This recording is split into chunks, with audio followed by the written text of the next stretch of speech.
Iniimbestigahan ngayon ng lokal na pamahalaan po ng Santa Maria ang isang gasolinhan naman po sa bayan matapos makatanggap ng reklamo kaugnay ng umano'y hindi tamang pagbibigay ng sukli at hindi maayos sa serbisyo sa mga consumer.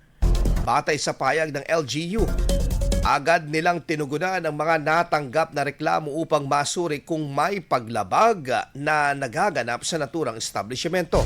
Ayon pa sa lokal na pamahalaan, hindi nito kinukonsinti ang anumang gawain na maaaring makaapekto sa karapatan at tiwala ng mga consumer, kaya't nagsasagawa na sila ng kaukulang investigasyon hinggil sa nasabing insidente. Tiniyak din ng LGU na magiging patas at maayos ang pagsisiyasat upang matukoy kung may mga pananagutan ng naturang gasolinahan.